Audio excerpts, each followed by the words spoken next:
de, ¿cómo se llama esto? De evitar el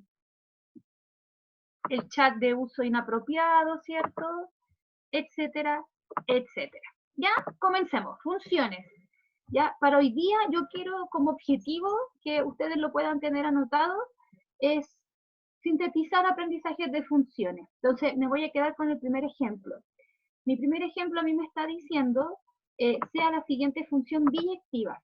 Entonces yo lo primero que tengo que hacer es recordar cuándo una función es biyectiva. Una función era biyectiva cuando era inyectiva y era epiyectiva. Entonces, consejo para esta evaluación de la parte de funciones, empezar a hacer un vocabulario. ¿Qué significaba que una función fuera inyectiva? ¿Qué significaba que una función fuera epiyectiva? Y ya sabemos qué es biyectiva. ¿Cuándo era inyectiva? Cuando los miembros del primer conjunto tenían una sola pareja, ¿verdad? Y cuando era epiyectiva, en grandes palabras, ¿cierto? Cuando los miembros del segundo conjunto eran pareja de alguien. No había ningún sobrante, todos estaban contemplados. Entonces, ¿cómo voy a determinar la función inversa de esta expresión? Lo primero que voy a hacer es transformar mi f de x por su equivalente en y, que es lo que está a mano izquierda. Voy a ir leyendo hacia abajo. Yo dije, y es igual a 4x más 3. Como el objetivo es dejar la incógnita sola, voy a trasladar el 3 que suma a resta y el 4 que multiplica a división. Si ustedes se dan cuenta, la variable que quedó sola fue la variable x. Cuando yo estoy a esta altura, estoy en el tercer movimiento, entiéndase, en este caso, cuando estoy en el tercer movimiento, estoy aquí, ya, tonarán mi pulso. ¿Qué voy a hacer? Voy a reescribir. Si ustedes se fijan, la parte de la izquierda que dice y menos 3 partido en 4, lo voy a escribir en la mano derecha como x menos 3. Lo que hice fue cambiar la variable para que mi función quede escrita en términos de a la menos 1, que se representa función inversa. Ahora, ¿cómo yo puedo determinar el dominio y el recorrido de una función? Me tengo que fijar en la función original para mirarla, ¿cierto? Me tengo que fijar en la función inversa para mirarla y poder analizar. Entonces vamos a recordar algunos conceptos que ustedes trabajaron en la clase anterior con el profe. El dominio de una función son todos los números que yo puedo reemplazar en la letra X, y el recorrido de una función son todos los resultados que me da de haber hecho una evaluación. Entonces, voy a mirar mi función original, ¿ya? Voy a mirar mi función inversa y voy a recordar un elemento que también se los envié en el video. No sé si lo pudieron ver, el video tutorial que les envié. El dominio de una función va a corresponder al recorrido de su función inversa. Eso ojalá lo puedan anotar. El dominio de una función, sí, el video está en el canal de YouTube ya, chicos, está disponible. Yo les subí 2 videos en 2 partes. La primera parte hablé todo sobre dominio recorrido y la segunda parte hablé sobre función inversa. Entonces, el dominio de una función corresponde al recorrido de la función inversa. Y el dominio de la función inversa corresponde al recorrido de la función. Lo repito, para que ustedes lo puedan anotar. El dominio de una función corresponde o es equivalente al recorrido de la función inversa. Y el dominio de la función inversa es equivalente al recorrido de la función. Entonces, aquí me están pidiendo dominio de la función inversa y recorrido de la función inversa. Entonces, lo que vamos a hacer es a la expresión que está aquí, le calcularemos dominio. A la que está aquí, a 4x más 3. Puedo repetirlo. El dominio de la función es equivalente al recorrido de la función inversa. y el dominio de la función inversa es equivalente al recorrido de la función. Esto va a estar grabado igual, niños, así que no se preocupen. Entonces, vayan siguiéndome aquí lo que es verbal, porque esto es súper importante. La función que voy a observar es 4x más 3. Como yo acá al lado puse, le calcularemos el dominio, es porque con eso, cuando yo le determine el dominio a la función normal, lo que voy a hacer es, ya, chicos, piden por favor que apaguen sus micrófonos porque se escucha con acoplo, ¿ya? Para que nadie tenga algún problema. Entonces, por ejemplo, yo quiero hacer lo siguiente. Voy a tratar de llamar de aquí para acá. Si ustedes se fijan, yo dejé una línea. Cuando yo le calcule el dominio a la función normal, lo que voy a hacer es encontrar el recorrido de la inversa. Entonces, voy a mirar la función, 4x más 3, y yo me pregunto, ¿es una función que está elevada? ¿La letra tiene un exponente? No. Por tanto, voy a hacer otra pregunta. ¿Es esta una función radical? Es decir, en la incógnita, ¿hay alguna raíz par, por ejemplo, una raíz cuadrada? Tampoco. ¿Es esta función alguna fracción? Entiéndase, ¿hay incógnitas en el numerador o en el denominador? No. Por lo tanto, esta función no tiene ningún problema. Como no tiene ningún problema, su dominio va a estar dado por los números reales. Espérense que se me quedó pegado mi PC. Ahí sí.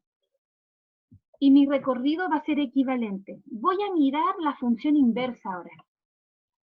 ¿Por qué? Porque yo necesito poder transformar de aquí para allá. Entonces, voy a mirar esa función inversa y me pregunto, ¿es ella una fracción? De que cuando alguien si quiere me puede responder vía chat. ¿Es esa función una fracción, la inversa? Visualmente, yo diría que sí, porque veo abajo un número, ¿verdad? Pero la pregunta la vamos a cambiar entonces. ¿Es ella una fracción, una función racional, pero con incógnita en el denominador? ¿Hay alguna letra X en el denominador? Como la respuesta es no, porque está en el numerador, ella tampoco tiene ningún problema. Por eso que su dominio son los reales y su recorrido también son los reales, porque tanto la función original como su inversa no tiene ningún tipo de inconveniente, no hay ningún elemento que la pueda interrumpir o que pueda generar una restricción. Las restricciones, ¿quiénes me las van a generar? Normalmente las funciones raíces cuadradas y las funciones potencia pares, que es lo que vamos a trabajar un poquito más adelante, y las que son de denominador racional. Entonces, rebobino. En la mano izquierda está el paso a paso para transformar una función y encontrar su respectiva inversa. Cuando yo las tenga ambas, la normal y la inversa, ¿qué es lo que puedo hacer? Puedo empezar a analizarla, a preguntarme, ¿existe alguna restricción?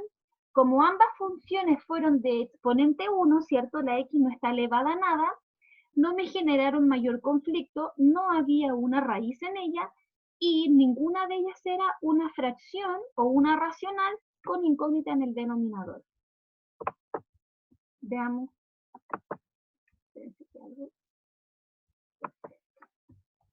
Aquí. Perdón. Ahora sí. Déjenme borrar porque tengo un montón de raíces. Al tiro mis niños. Acá. Me están pidiendo esta función racional. Si ustedes se fijan, tengo incógnitas en el numerador y tengo incógnita en el denominador. Entonces, para poder encontrar la expresión que corresponde, lo que yo voy a hacer es ir mirando paso a paso. Necesito que mire la función original, la que está como g de x. y yo voy a hacer esta pregunta. ¿Qué número a mí me puede entorpecer el denominador? ¿Qué número yo puedo reemplazar en el denominador que me genere un 0, que es el número que está prohibido? 5, como dice la Jenny. Entonces, ¿cómo vamos a analizar las restricciones? En el caso de una función racional, esto está quedando grabado, así que lo van a poder repetir y lo van a poder escribir, ¿ya? Cuando una función es racional, el número que me indetermina la expresión es aquel que, reemplazado en la incógnita, me genere un 0. Siempre estoy pensando en el denominador. Entonces, como en este caso, la función se me indetermina con un 5, yo voy a decir que a mí me sirven todos los números menos el 5. Quiero que observe por un momento el recorrido. Cuando yo miro el recorrido, que es el que está aquí, él tiene relación con ella. ¿Ok? Entonces, para determinar el recorrido de la inversa, yo debo mirar la expresión original y decir quién le genera problema a ella.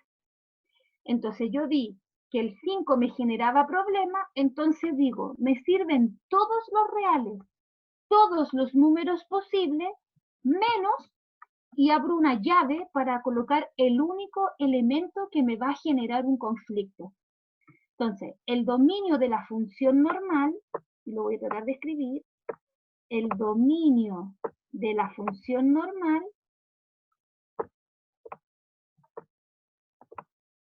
es equivalente al recorrido de la inversa. Por eso que yo puedo mirarlas e ir comprendiendo.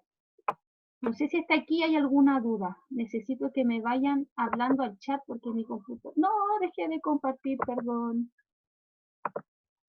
Perdón, no sé qué hice. Ahí sí. Oh, se la borro. No importa. Ya, ¿de qué dónde sale el -1? Lo voy a explicar ahora. Lo que pasa es que salió antes. Pero no importa. El dominio de la función inversa se obtiene observando la primera parte. A ver, vamos en parte. Primera función que está aquí. Si ustedes miran aquí en este costado, me aparece y es igual a x más 4 partido en x menos 5, ¿verdad? Voy a hacer otro ejercicio igual a esto después, ¿ya? Así que déjenme avanzar y les comento. Se perdieron de dónde salía el -1. Ya, si se fijan el denominador, que es el x menos 5, yo lo cambié a multiplicación en la mano izquierda. ¿Hasta ahí todo bien? ¿Se entiende? Que lo que estaba dividiendo ahora lo llevé a multiplicación. ¿Sí o no? Ya. Mano izquierda. Voy a romper el paréntesis. Entonces voy a decir y por x, yx. Y por menos 5, menos 5y. Hasta ahí bien, ¿verdad? Porque lo único que hice fue romper el paréntesis. ¿Qué es lo que voy a hacer ahora? Voy a trasladar todas las letras que sean X a la mano izquierda y todo lo que no sea X a la mano derecha. Entonces, voy a tener YX menos X. ¿De dónde saqué ese menos X? Del X que tengo arriba. Como es positivo en la mano derecha, en la mano izquierda viene restando. Y ahora el 5y que restaba en la izquierda cambia hacia la mano derecha a suma. Entonces lo que ustedes tienen que irse fijando es en el cómo uno va trabajando.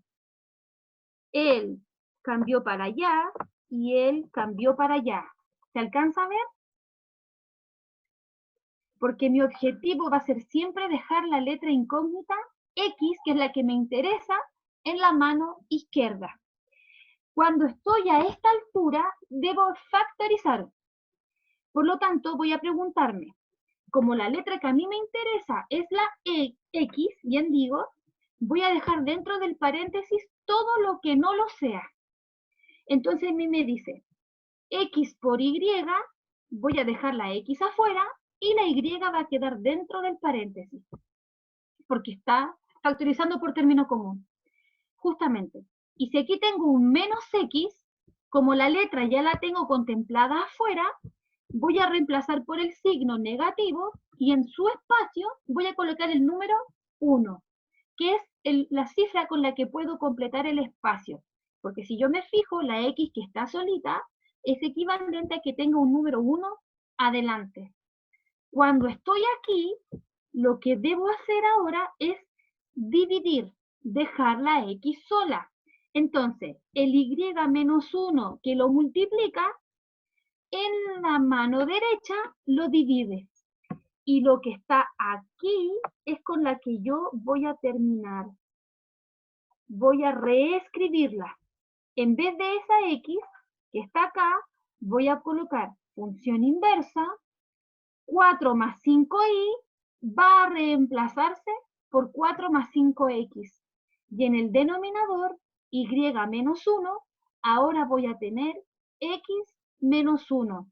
Entonces la pregunta, para poder encontrar el dominio de ella, el dominio de la función, voy a mirar su denominador.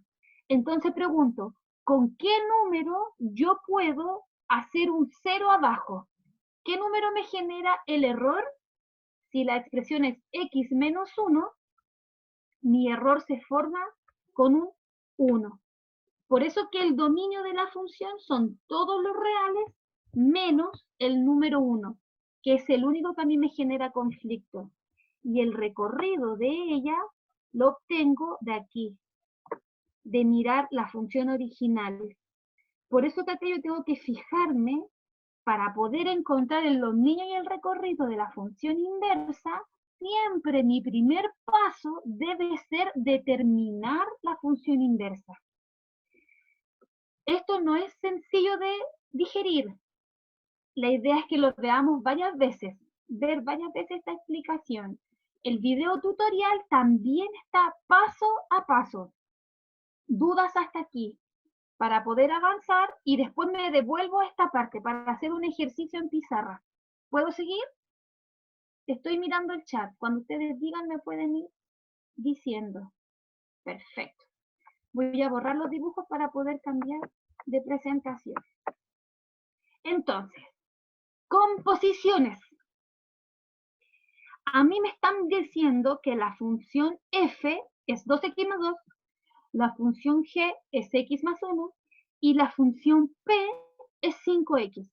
¿Cómo componíamos nosotros? Lo que teníamos que hacer era reemplazar una función con otra expresión. Entonces, en este caso, como la función a mí me está diciendo p paréntesis g de x, quiere decir que ese g de x, que es el que está aquí, es el que yo voy a reemplazar, pero ¿en dónde? En la p. Entonces, como yo les decía antes, el que está dentro del paréntesis es el que se ocupa para reemplazar y la letra que va por fuera es el lugar donde se reemplaza. Entonces, si miramos acá, ahí. Si ustedes se fijan, la función p era 5x. Entonces, en esa x solita, yo voy a dejar el espacio. Y digo 5, paréntesis, y en esa x sola reemplazo por la expresión g, que fue x más 1. Rompo el paréntesis y la expresión compuesta me queda 5x más 5. ¿Qué pasa con la expresión que yo tengo abajo? Me está pidiendo p de x evaluada ¿dónde? En f. Entonces, ¿qué voy a hacer? Voy a tomar ese 5x y lo voy a reemplazar en la letra donde esté f. ¿Y qué digo? 2 paréntesis, porque ahí va la incógnita, reemplazo con p, que valía 5x, y el número 2, que está como coeficiente libre, se mantiene. Rompo el paréntesis que corresponde y la expresión compuesta me da 10x más 2. Entonces, siempre yo puedo pensar que si a mí me lo piden así, si no está de esa manera, también puede aparecer así.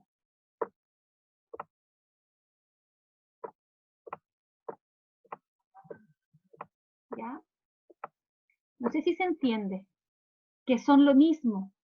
Me pueden aparecer con ese como globito entre medio, ¿cierto? Como el POG en este caso, o bien con los paréntesis ahí. Repito, componer una función equivale a reemplazar una expresión con otra. Correcto, eso, Romy. Entonces, si yo miro la de acá, que yo le puse POG, ¿cierto? Que es P de G, ¿qué voy a hacer? Con la segunda expresión, con la que está dentro del paréntesis, reemplazo en la incógnita de la primera. Entonces, G de X valía X más 1 y lo debo evaluar en P. ¿Pero en dónde? Donde esté la incógnita. Entonces, 5X, en ese X voy a reemplazar con X más 1 para que me dé una expresión equivalente. ¿Se va entendiendo hasta aquí o no? Composición es sumamente simple. Tenemos que saber reemplazar con una expresión, no solamente con un número, sino que con un término. ¿Puedo avanzar, chicos? Ya. Vamos a borrar los dibujos. Listo. Gráfica de funciones. Chuta, estoy en prueba y a mí me están pidiendo determine si estas expresiones son inyectivas, epiyectivas o biyectivas. Ok, voy a mirar los dibujos. Me tengo que fijar en una parte muy importante que es la que está aquí. Ahí a mí me está diciendo todo. Si una función va de real en real, quiere decir que el dibujo tiene que estar arriba y abajo, en los ejes, ¿ya? Entonces, cuando una función era inyectiva, cuando yo podía atravesar una línea paralela al eje Y y debía cortar en un solo, tenía que tener un puro corte en este caso. Vamos viendo. La primera función, si yo le trazo una horizontal, si ustedes se fijan, ella cortó ahí. Entonces ella es inyectiva. En esta segunda función la cortó allí y ahí. Por tanto, no es inyectiva. Y en la última función cortó ahí. Por lo tanto, ella es inyectiva. ¿Hasta aquí voy bien? ¿Sí? Perfecto. Entonces ahora me queda preguntarme cómo sé si soy epiyectiva. Veamos la primera. Para entender si es epiyectiva o no, debo analizar esto si está arriba o abajo. Sí, esto estaba visto antes de las vacaciones, por eso que estoy haciendo una síntesis. Miremos la primera función. La primera función, la línea que está dibujada, tiene que estar arriba y abajo. Como ella lo cumple, también es epiyectiva. La segunda función no lo cumple, ¿por qué? Porque las líneas de la recta están solo arriba y en la parte de abajo no hay nadie. Y en la tercera gráfica, la figura está arriba, pero no abajo.